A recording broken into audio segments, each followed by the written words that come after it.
Tonight on Unusual. Spooky encounters with a witch doctor. Handling too much of it makes it quite okay for me. Delivery boys and the risks they face. I hit a hump and I flew off from the bike. And a former prostitute speaks. Earn as much money as I can, as fast as I can. I'm Naim Zahari, and you're watching Unusual.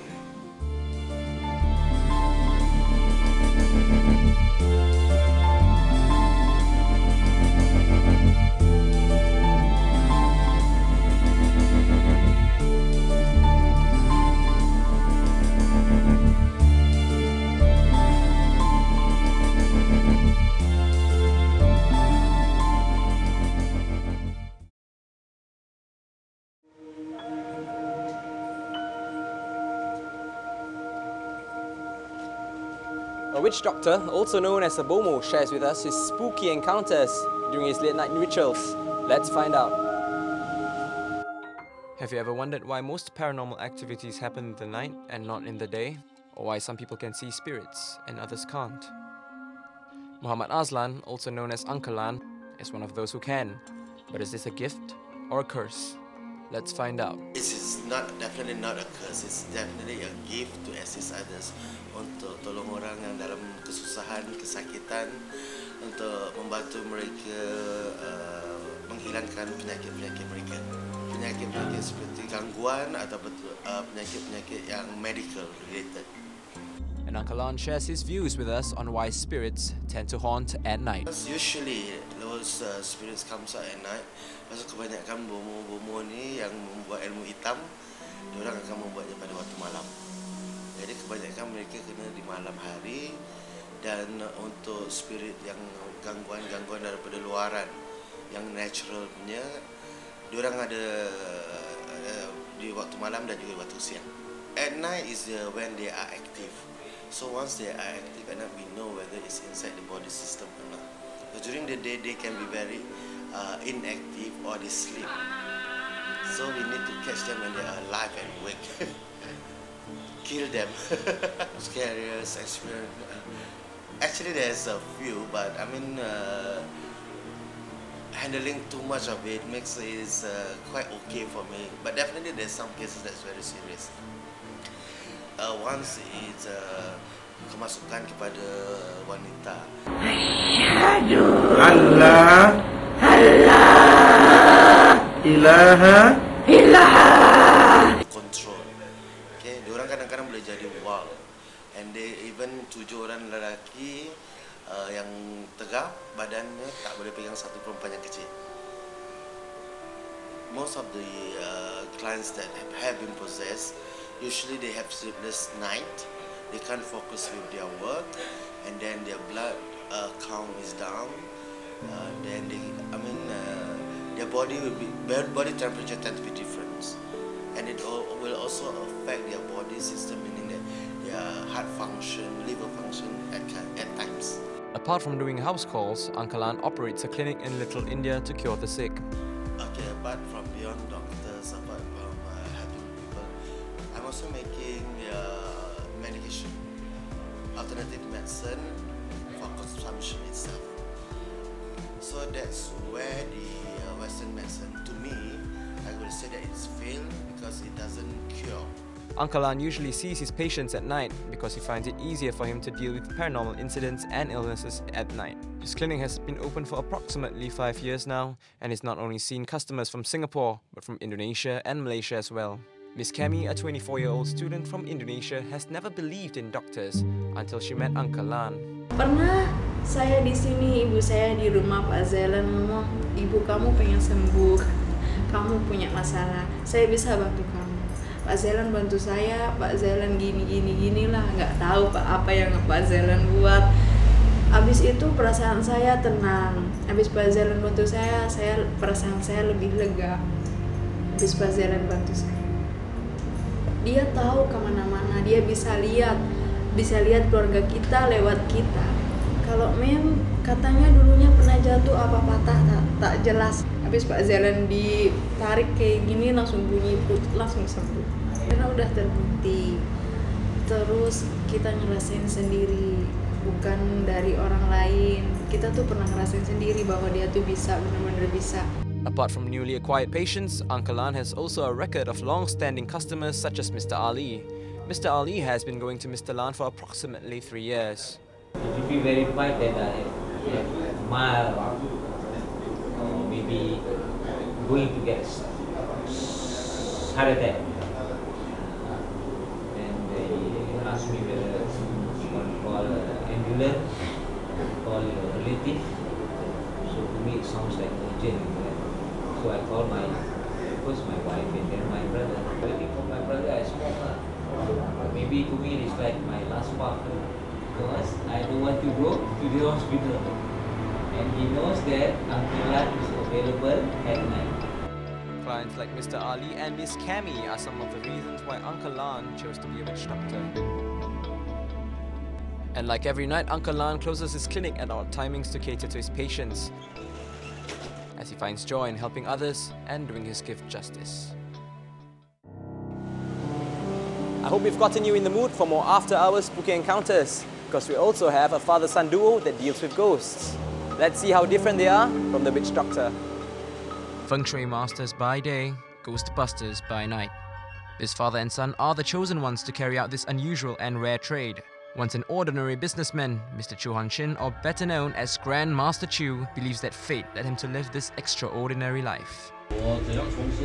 以前我什么都信，我信我自己，因为以前我3年，我赚了很多的钱，所以我什么都不信，因为我自信啊。后来自从我就到了印尼开那个卡拉 OK， 我中了这个降头，我就信。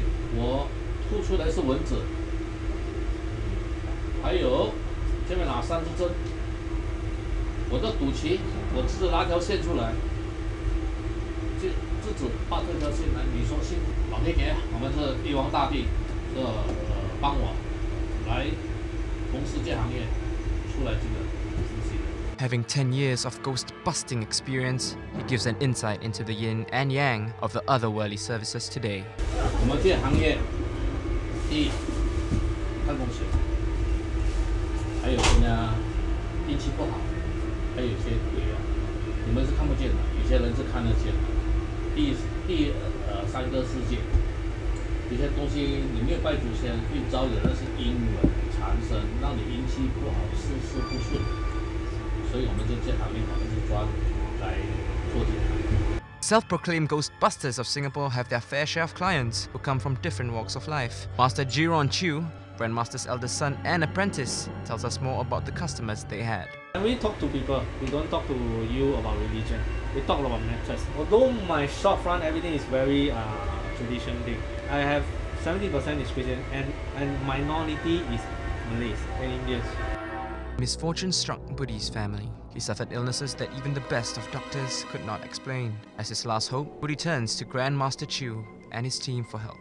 Sekarang ini jelas saya bersyukur sudah dapat yang kita cari oleh Bapak ini. Barangkali ya kondisi yang selanjutnya rasanya belum apa kan, tapi saya bersyukur untung besok pagi sudah mulai terasa gitu. Minum saya tuh satu akuannya senang aja habis itu. Biasa susah saya minum. Grandmaster Chu and his son are no strangers to the local news. Firstly introduced to Singaporeans to FHM, today they are even featured on the front pages of the new paper. They had to turn down some clients due to their busy schedules and the complexity of certain cases. Each client pays an average of $100 per soul. Every day we have 4 to 5 person. If crowded, we have 10 to 30 people.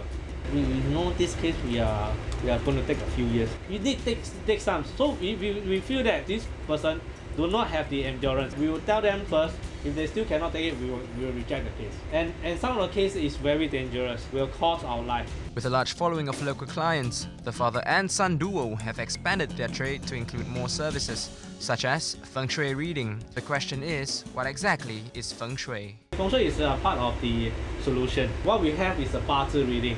We use your date of birth. From that, we come out a matrix. That matrix will tell you what is going on with your life. We have 5 elements in our life: matter, fire, earth, wood, and water. These are main will affect the energy on our body.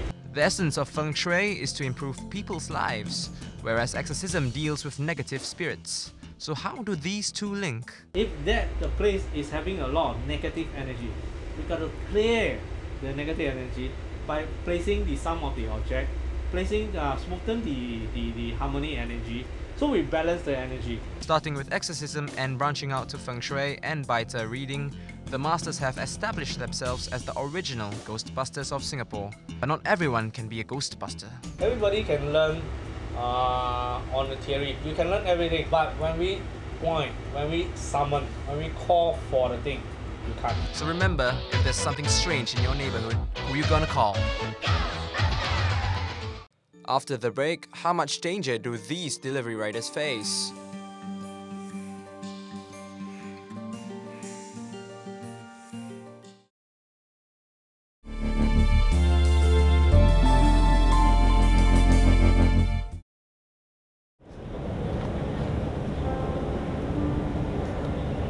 Delivery riders go through a lot of dangers. We tell you what they are. It's midnight. Kai's out on the road, working. And this is where he works. For 1.5 years, IT student Kai has been working a graveyard shift, delivering burgers, fries, and other goodies to hungry customers as a delivery rider. According to a recent survey, the number of injured motorcyclists has increased by 20% over the past decade. And with more delivery riders cruising the roads, the risks are getting higher. Okay, I've gotten into a road accident before at this place, self-skidded in Naval Base. I hit a hump and I flew off from the bike. And I suffered injuries. I tried to call for help, but nobody stopped. So the one thing I call is my own Mac Rider friends. They come down in 5 minutes. That's why I say Mac Rider is the best. Mac Rider is brotherhood for life. Yeah, Mac Rider is the best. With a strict 30-minute time limit per order, the only way for them is to go fast. When I got to the accident, I hit the divider straight. Then I lost my left eyesight. I fractured my cheekbone. Then now I'm just riding with one eye, my right eye. It's tough for the student, but he keeps at it for more than just money. It's just like engine aku takkan mati selagi aku mati. Won't stop riding until we are dead. So bike is like our second life. Became a Mac Rider because it's so-called like we gain experience, road experience by working as a dispatch rider. But it's not all fun and games. When you're one of the riders, you will also get to experience some nasty customers. Sometimes the water spill a little bit, also they need a change of water. Then sometimes, like about tips, even like 5 cents they ask back. Like, I don't know, working in Singapore is like. The manager asked me to resend the double quarter pounder because they get a single quarter pounder. But when I reached to the house, I asked for the single quarter pounder back. They said they ate it already. Like, I asked her why you ate it. So I thought it's a single. You want double? Said no, I eat. Then I know it's a single. What? Cannot do anything. Not my money also. So it's McDonald's loss. Not mine loss. So for me, it's like typical Singaporean trying to eat free. Like. But nevertheless, work is work, and he still has routes to travel, deliveries to make, and hungry customers to satisfy. It's just about road accidents. That's all about this working as a rider. But the riders have to deal with more than just wrong orders for food. Their job has taken them to every corner in the Tampines and Simei area, some of them meeting with interesting encounters of an otherworldly nature. There was once I sent order at Tampines Street 45. Then while I was approaching the block, something caught my eyes on my right. Then I looked once. Then I was like, I thought it was pocong. But then like when I saw, then like okay, just don't think of anything. I just send the order. when I came back down, I still see that thing. So I was like, okay, then I just pushed my bike to the block. I was speeding at that night because I saw that ghost. And as I was like scared frightened, so I just sped off, go away from that place as fast as possible. So the McRiders speed to avoid these encounters, and it's worked out well so far. For the time being now, okay, I finished work at 12, so no problem really. Because I usually use the term as ghosts come out after 12. This is easy money Like our job is just to send orders. Night in, night out, with countless deliveries. Kai still continues with his job, despite disapproval. My family has been nagging asked me to find another job because I've been through 2 major accidents. They don't really want me to ride anymore actually. I won't stop riding until I have to stop. For example, like die, coma, paralyzed or something. Because hey, you don't understand. It's 6 a.m. and he's just made his last delivery. It's finally time to go home, safe from the nighttime horrors, but still knowing that he has to face the unusual again tomorrow. After the break, something that you only see along the streets of Geylang. We get insider information from a former prostitute.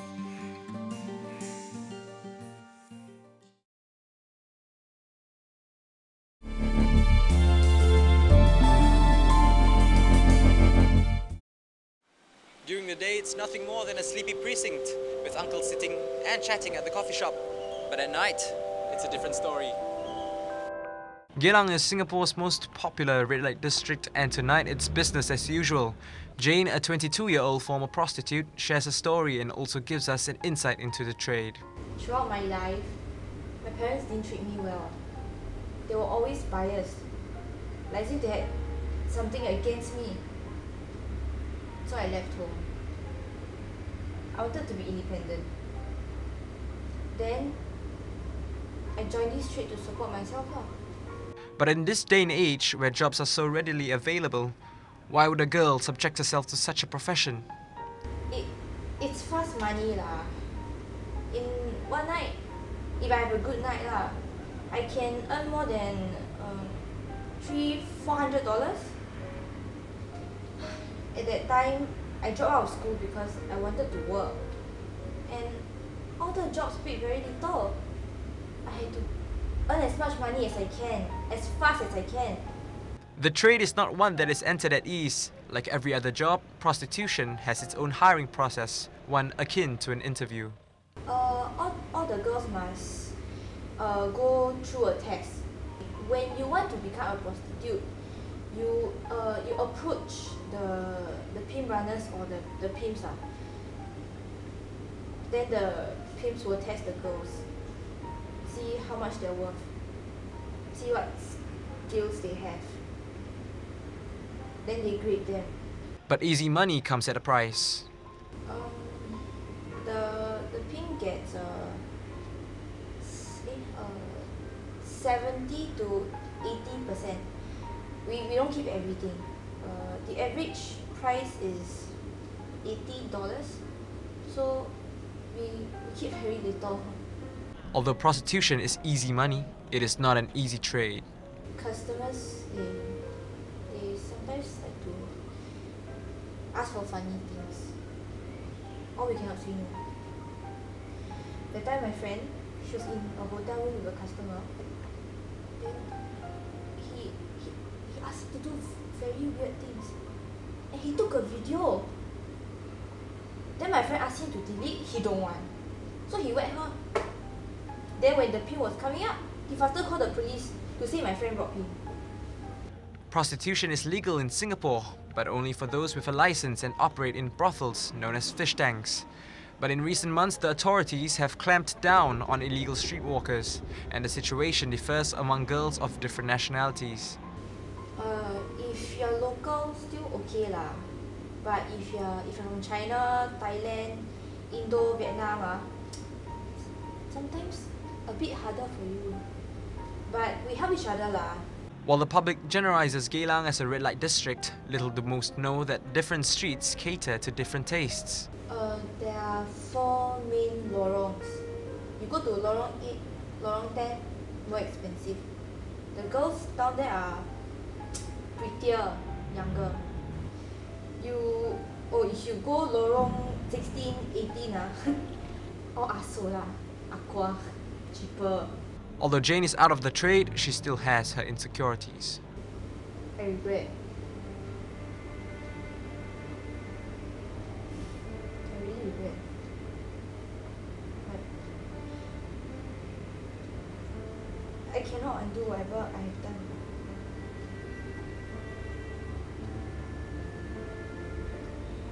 But it's not too late. Now I have a job and I live properly. As day approaches, the empty streets echo the hearts of the mistresses of the night. As the sun goes down, buskers in Clarke Quay. They're not your usual entertainers, but who are they? And what do they get out of it? Let's find out.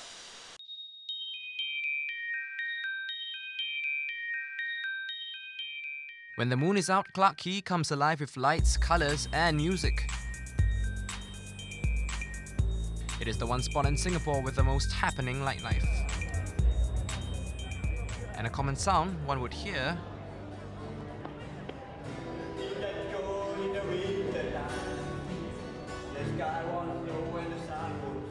Said Mohammed, who prefers to be known as Castello, is one of the night buskers that sings along Clarke Quay. So how did he get started?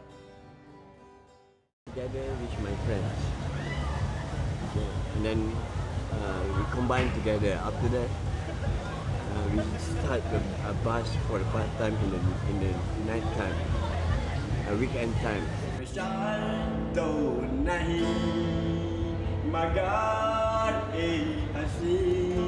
Why would he busk at night, and what's the difference between performing at night and in the day? It's more comfort, it's more enjoy, because they off duty, they walk around, especially in the weekend. But in the daytime, they are tired, they just come back from work, they got no mood. This area is not disturbing like other areas. They have a shopping center, they have a lot, there's a department store. So not disturbing when I bring my part. Castello usually gets a lot of mixed reactions from passers-by. We make people interested, make people happy. They dance together with us, they sing along together with us. Some people they don't like. They are serious, they walk straight. You don't like your business, not my business. You don't like us, you look at us like a beggar, it's not my business, your business. You don't want to eat here, you walk out here. Simple. And we find out the real reactions from Clarke Quay patrons about buskers. I come to Home Club about once a week, and also I go to helipad, so I'm around Clarke Quay area. Yeah, I do see a lot of night buskers around. I think they're actually very respectable to be able to hold up and play the whole night, playing songs that they love and singing their hearts out. Just trying to gain a few cents, coins, dollars just to get by. Surprisingly, they don't go out to clubs and play. They probably will get more, but I think they have tried. But maybe clubs in Singapore are not listening to them or something. Yeah, so it's quite sad. You know, if busker or not, right? If you want to play music for people, you gotta be pretty good. And you know, if you want to just play at home, I don't know. If you're not that good, just play at home, basically. So yeah, I think most night buskers that hang out here are pretty awesome. And also probably because they probably don't want to choose something else to do. Probably because it's their passion to just play music. I think some of them are really poor and just down and out, and they really just need a helping hand, someone to help out. But I think a lot of Singaporeans sadly don't help enough. They don't do enough. There are, however, some who do help out buskers like Castello to make a living. That's depend on how many hours you play, and depends that's how you grab the customer. You know, if your performance not so good, even though you play long hours, you cannot get too much. If your performance is very good, for 1 hour maybe you can get $50. Costello's preferred choice of music to play would be the oldies. My favorite song, I Be There.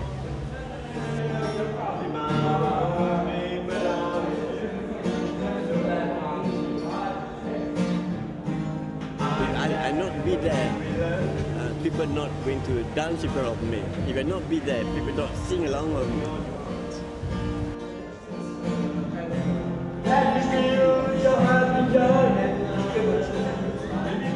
If no music, this world will become silent. You keep my voice.